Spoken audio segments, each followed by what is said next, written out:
날리지 매니지먼트 시스템이라고 하는 부분들은 사실은 신뢰할 수 있는 정보의 관리 체계라고 생각을 하시면 됩니다.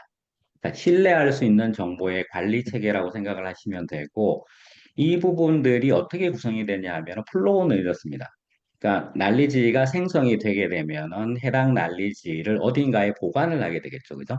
이 보관된 지식들은 뭐 예를 들면은 상당히 복잡한 체계로 지식들이 보관이 되어 있을 수 있습니다. 여러분들이 예를 들면은 어, 음, 조미료들을 이렇게, 어, 찬장에, 종류별로 혹은 기능별로 혹은 맛별로 이렇게 분류를 하는 것처럼, 일정한 규칙에 의해서, 기업 내나 기관 내에서 발생한 문서들을, 어, 이렇게 저장을 하게 되는 거죠. 그리고 신규로 크리에이션이 되는 지식들은 이 체계에 계속해서 에딩이 되는 그러한 형태들을 가집니다. 그리고 이렇게 스토리지가 된 부분들은 기업 내에 있거나 기관 내에 있는 구성원들이 필요에 따라서 이 부분들을 공유할 수 있고 이 공유를 통해서 난리지가 사용이 되는 이러한 형태들을 유지를 하는 것을 우리가 KMS라고 이야기를 합니다. 난리지 매니지먼트 시스템이라고 이야기를 해요. 근데 성공 사례들이 그렇게 많지는 않습니다. 이 날리지 매니지먼트 시스템을 구축을 하기 위해서 기업들이 상당한 비용들을 지불을 하고 엄청난 돈을 들이긴 했습니다. 뭐 디지털화도 해야 되고 별도의 스토리지도 만들어야 되고 이 부분들을 검색을 할 수 있는 구조들도 만들어야 되고 그다음에 지속적으로 신규 데이터를 업데이트를 하고 아웃데이티드 된 것들을 빼내는 어떤 관리 체계들도 계속해서 유지를 해야 되는 여러 가지 과업들이 있는데 이러한 부분들이 실질적으로 잘 진행이 안 됐어요. 그 이유는 뭐 여러분들도 잘 아는 것처럼 우리가 가지고 있는 지식은 크게 보면은 한 두 가지 정도로 나뉩니다. 그래서 explicit knowledge라고 하는 부분들은 우리가 뭐 알고 있는 것처럼 명시적인 지식들, 표현이 정확하게 될 수 있는 지식들을 우리가 명목지 혹은 explicit knowledge라고 표현을 하고 표현이 잘 안 되는 것들 혹은 표현이 불가능한 것들 이런 부분들을 우리가 tacit knowledge라고 해서 암묵지라고 부르기도 합니다. 근데 암묵지는 학자들에 따라서 경험지와 암묵지를 나누기도 해요. 예를 들면은 자전거를 타는 방법을 다른 사람에게 가르쳐 주기가 대단히 어렵습니다. 혹은 골프를 잘 치는 방법을 누군가에게 가르쳐 준다라고 하는 부분들이 말로 잘 설명이 안 돼요. 그러니까 뭐 언제 힘을 빼라, 뭐 어떻게 해라라고 하는 이야기를 아무리 들어도 이 이야기가 나한테 와닿지를 않아요. 근데 이런 부분들을 우리가 암묵지라고 하고 경험지라고 하는 것은 내가 해봤더니 어떻더라라고 하는 거예요.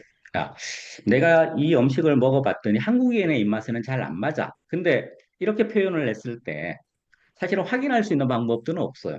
경험해 보니 그렇더라라고 하는 부분들 우리가 표현이 가능한 영역이긴 한 거죠. 그리고 다른 사람들한테도 일정 정도의 유효한 정보들을 제공을 해주기는 합니다. 근데 KMS가 잘 작동하지 않았던 이유는 저 태신 날리지라고 하는 영역이 의외로 상당히 많더라라고 하는 거예요.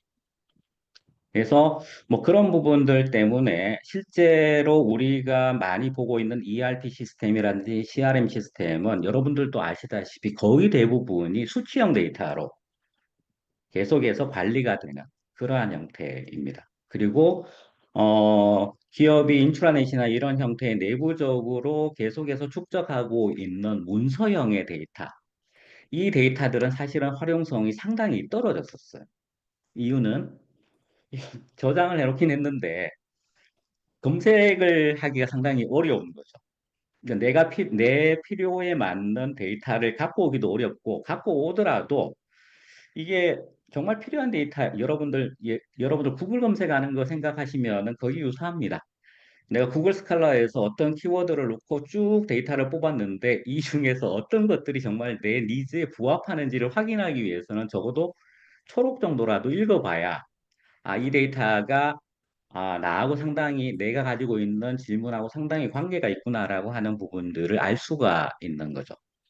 어, 이런 부분들 때문에 실제로 문서 형태로 보관되고 관리되는 정보들, 지식들의 활용성들이 상당히 떨어지는 문제들도 함께 있어요. 그 다음에 저게 여러분들도 아시다시피 뭐 ERP나 CRM이나 이런 데이터들은 사실은 릴레이셔널 DB라고 해서 여러분들이 보는 어떤 엑셀의 스프레드시트 한 장짜리가 아니에요.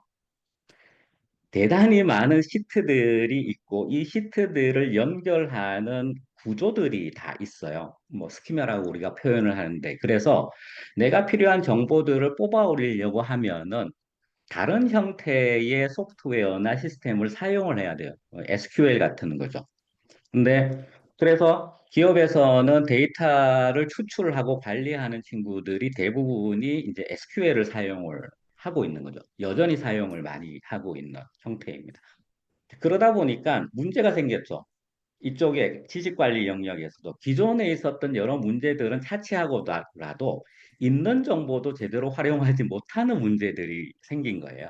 근데 이 영역에서 LLM이라고 하는 것들이 일정 정도 우리가 갖고 있던 문제들을 해소해 줄 수 있겠구나라고 하는 그러한 가능성들을 기업이나 기관들이 보기 시작을 한 거예요. 어, 혹시, 그러니까 LLM도 기본적으로는 그 검색이라고 생각을 할 수도 있습니다. 그러니까 내가 어떤 질의를 냈을 때 해당 질의에 포함되어 있는 중요한 어휘 혹은 구 이런 부분들을 확인하고 얘를 가지고서 우리가 벡터 공간이라고 이야기했는데 이 단어와 함께 이렇게 가까이 있는 어휘들 가까운 관계에 있는 어휘들. 다시 말하면 이 단어와 함께 반복적으로 자주 나타났던 어휘들. 이런 부분들을 찾아와서 얘를 가지고서 우리가 사용하는 문장의 구조에 맞춰서 잘 배열을 하는 이러한 형태라고 한다면은 기본적으로는 검색과 유사하지 않을까 이런 생각을 한 거예요. 또 다른 문제는 여러분들이 지금은 이제 코딩이나 이런 부분들 할 때 말로 하시죠. 그죠? 그렇게 말로 하고 텍스트로 하는 것처럼 우리가 DB에 있는 수치형 데이터도 SQL을 거치지 않고 그냥 자연으로 이렇게 툭 던져주면 얘가 알아서 자동으로 SQL 문을 만들어서 데이터를 뽑아와서 나한테 줄 때는 내가 필요한 형태로 자연의 형태가 됐든 아니면 그게 표의 형태가 됐든 보고서의 형태가 됐든 이렇게 나한테 전달을 해줄 수 있지 않을까라고 하는 생각을 하기 시작을 한 거예요. 그래서 기업들이 이게 LLM이라고 하는 것들을 한번 활용을 해보자라고 했더니 이제 문제들이 생기기 시작을 한 거예요. LLM을 그냥 사용해서는 방법이 없는 거예요. 왜냐? 기업 데이터나 기관 데이터라고 하는 것은 상당히 프라이빗한 데이터입니다. 그러니까 외부에 노출이 잘 안 되는 데이터. 그러다 보니까 학습이 잘 안 됐죠. 거대 언어 모델 안에서는 이런 데이터들이 학습이 잘 안 된 거죠. 일반적으로 거대 언어 모델들은 공개 데이터들을 일반적으로 많이 사용을 합니다. 그러니까 인터넷상에서 우리가 쉽게 크롤링을 할 수 있는 그런 데이터들을 주로 사용을 하죠. 그러다 보니까 특정한 기업이 보관하고 관리하고 있는 정보들을 물었을 때 LLM이 대답해 줄 리는 만무한 거죠. 그래서 여기서 이제 발을내기 하나가 생긴 거예요. 오케이, 그러면은 지식 관리는 기본적으로 KM이라고 하는 영역은 기본적으로 우리가 보유하고 있는 데이터를 정확하게 지리자의 의도에 맞춰서 갖고 와서 이게 첫 번째예요. 갖고 올 수 있어야 된다. 다시 말하면 검색을 정확하게 할 수 있어야 된다. 두 번째 이게 돼야 그 다음 단계에서 LLM을 사용을 해서 얘를 내가 필요한 형태들로 요약을 하건 아니면은 기획안을 만들어내건 아니면 PPT를 구성을 하건 이건 그 다음 문제가 되네. 그러니까 첫 번째 문제는 우리가 보유하고 있는 데이터에서 얼마만큼 정확하게 잘 검색을 해오느냐라고 하는 문제가 가장 중요한 허들이 되게 됩니다. 그래서 그렇게 생각을 해보시면은